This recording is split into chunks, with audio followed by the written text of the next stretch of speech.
नमस्कार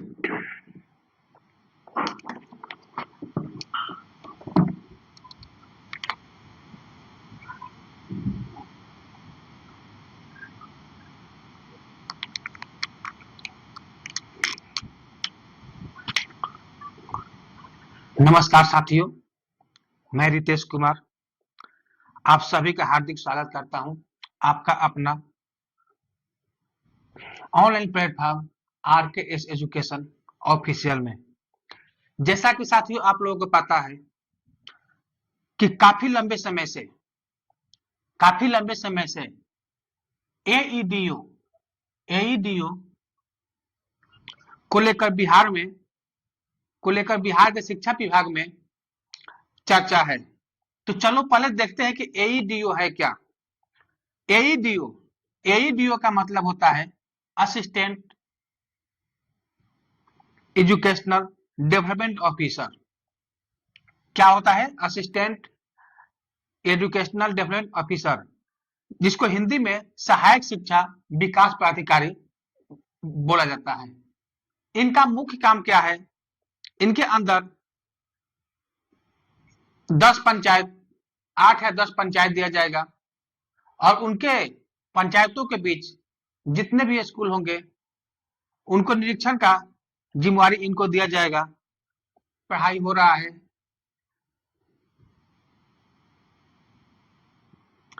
नहीं हो रहा है, वहां पर छात्रों को पढ़ाने की व्यवस्था क्या है, पानी की व्यवस्था क्या है, शिक्षा से संबंधित जो भी उपयोगी वस्तु है उसकी कितना व्यवस्था है, इसके बारे में उनकी जिम्मेवारी रहेगी। तो चलो देखते हैं कि ये जो वैकेंसी आई है एईडीओ की, ये बीपीएससी के थ्रू आई है। और सबसे बड़ी बात यह है कि शिक्षा डिपार्टमेंट में, एजुकेशन डिपार्टमेंट में वैकेंसी आने के बावजूद इसमें बीएड और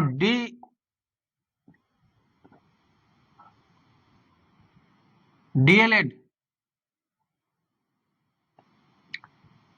नहीं मांगा गया है। मतलब कि ये वैसे कैंडिडेट जो बीएड और डीएलएड नहीं भी किए हैं, केवल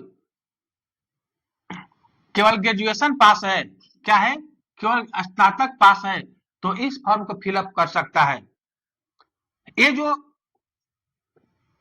इस वैकेंसी की जो विज्ञापन संख्या है वो 87/2025 है। चलो इसमें देखते हैं कितना कितना सीट है।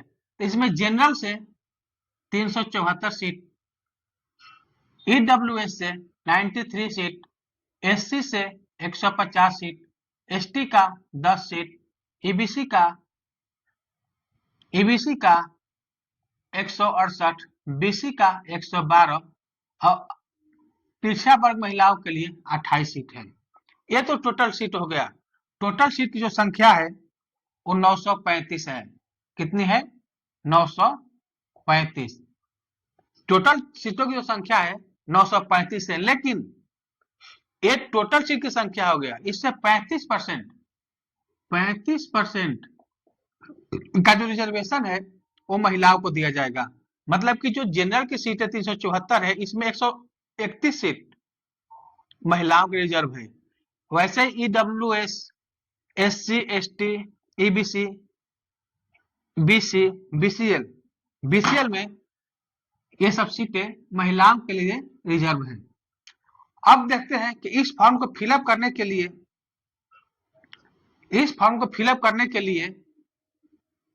उम्र सीमा क्या है?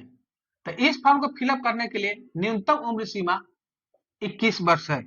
मतलब कि वैसे सभी अभ्यर्थी जिसकी उम्र 21 साल है, कितनी साल है?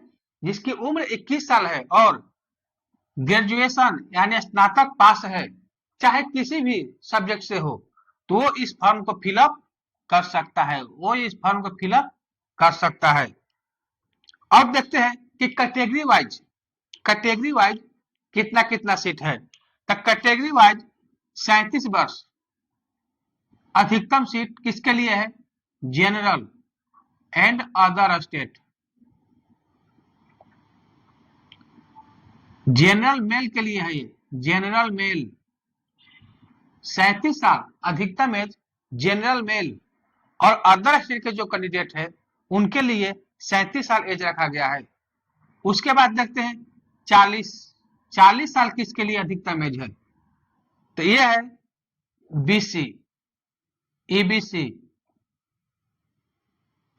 मेल फीमेल दोनों हो गया, मेल फीमेल, अब प्लस में ई प्लस में जनरल,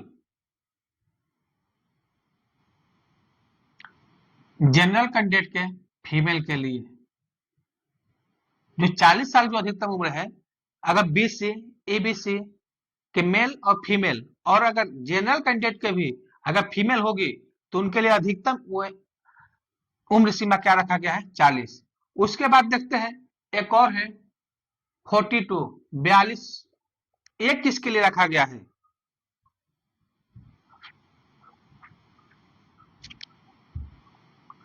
चलो देखते हैं क्या है 42, ये किसके लिए है, तो ये जो सीट है एससी एसटी मेल फीमेल दोनों, मेल फीमेल दोनों, ये तो हो गया अधिकतम उम्र सीमा। इसके बाद और देखते हैं कि अगर कोई भी कैंडिडेट अगर विकलांग है तो अपने अपने कैटेगरी में जिस कैटेगरी में हो उसमें अधिकतम 10 वर्ष का और छूट ले सकता है। यानी कि अगर वो जनरल कैटेगरी से आता है वो विकलांग कोटा से, तो अभी 37 है तो 10 साल इसमें ऐड कर दीजिए तो 47 साल तक उसका अधिकतम एज होगा। ऐसे इसमें 50 साल और इसमें 52 साल तक। और देखिए उम्र सीमा क्या है, अगर कोई भी कैंडिडेट अगर बिहार सरकार की जॉब करता है, अगर बिहार सरकार की जॉब करता है तो उसके लिए 5 वर्ष, उसके लिए 5 वर्ष की अतिरिक्त उम्र सीमा में छूट दी गई है अपने अपने कैटेगरी में, मतलब जिस कैटेगरी में आता हो उसमें 5 साल की छूट दिया गया है। मतलब कि अगर वो जनरल से है तो उसके लिए 42 साल हो जाएगा, अगर वो इससे है तो 45 साल हो जाएगा और इससे है तो 47 साल हो जाएगा। ये तो आप समझ गए किसके लिए कितना कितना एज होना चाहिए। अब देखते हैं कि इस फॉर्म को फिलअप करने के लिए, इस फॉर्म को फिलअप करने के लिए हमें कितना फी जमा करना पड़ेगा, कितना फी जमा करना पड़ेगा। तो देखते हैं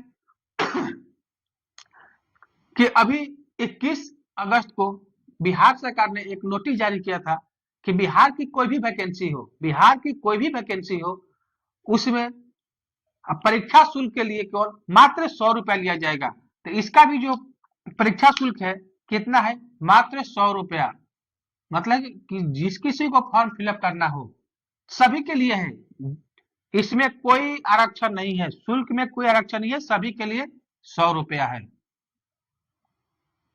अब देखते हैं कि 100 रुपया हो गया, लेकिन साथ में एक और बोला गया है कि अगर कोई भी कैंडिडेट अगर फॉर्म फिलअप करते समय, कोई भी कैंडिडेट अगर फॉर्म फिलअप करते समय आधार नंबर,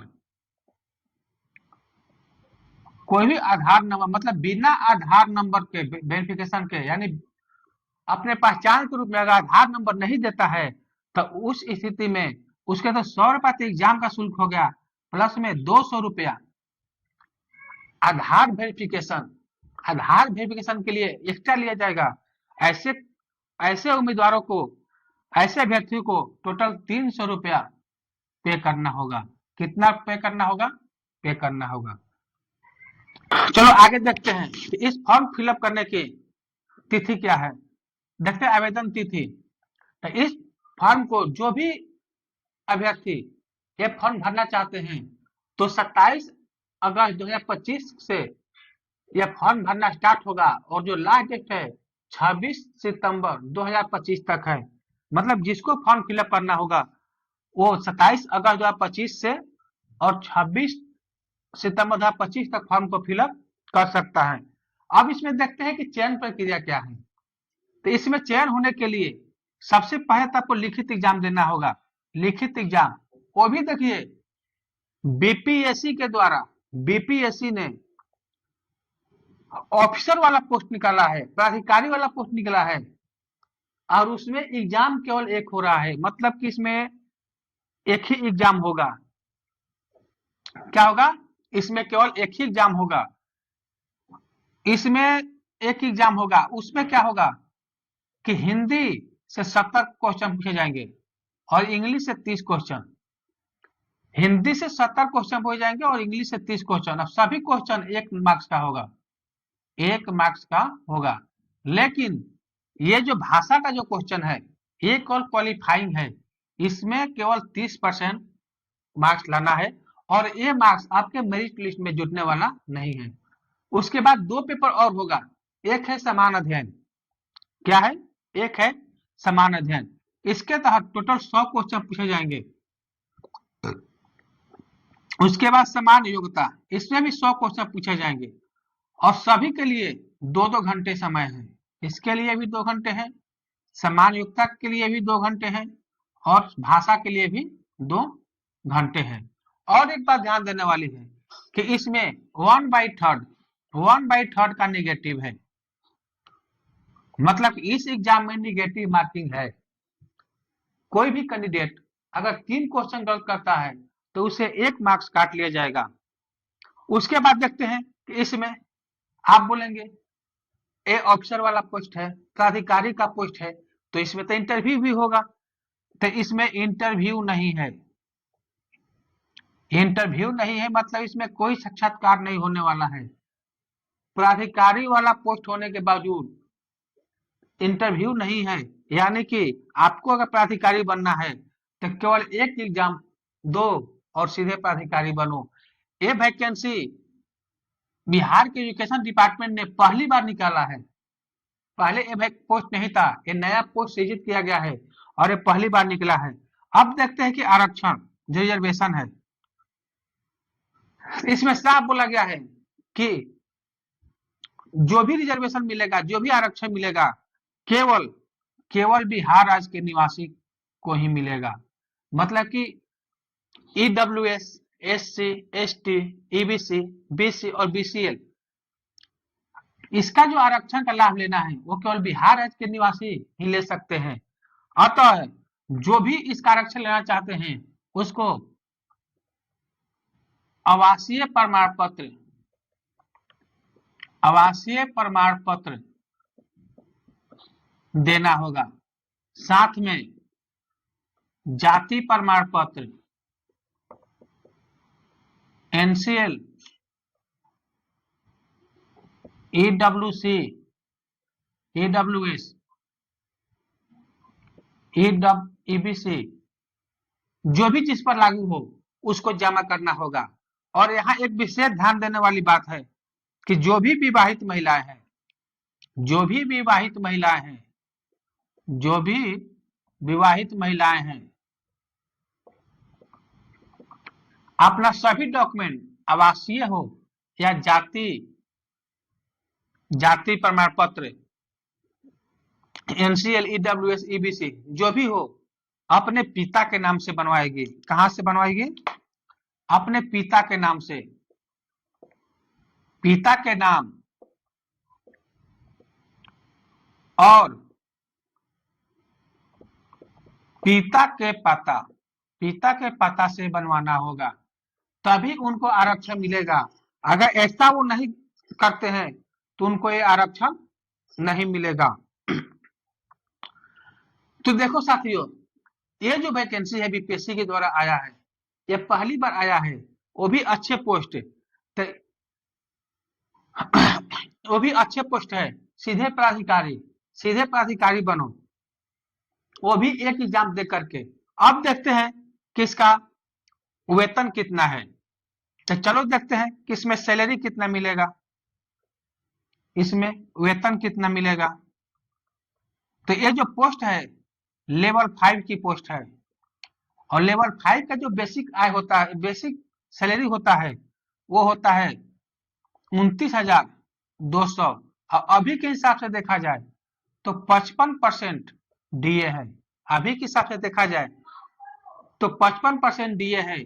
उसके बाद आपका पोस्टिंग जिस ब्लॉक में होगा, जिस डिस्ट्रिक्ट में होगा, जिस सिटी में होगा, उसके अनुसार आपको एचआरए भी मिलेगा।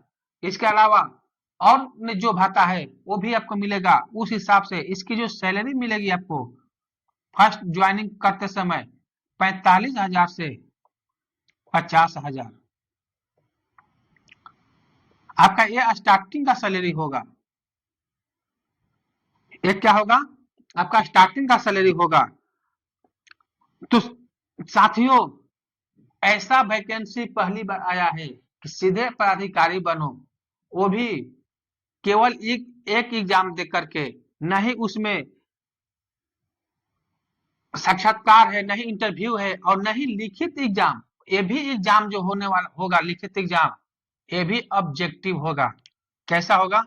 ऑब्जेक्टिव होगा। मतलब कि ये भी आपको ऑब्जेक्टिव क्वेश्चन वाला मिलेगा, मतलब लिखित एग्जाम नहीं होगा। अगर ये जानकारी आप लोगों को अच्छी लगे तो इस चैनल को लाइक एवं सब्सक्राइब जरूर करें, और इससे संबंधित आपको कोई भी डाउट हो तो आप कमेंट कर सकते हैं। धन्यवाद।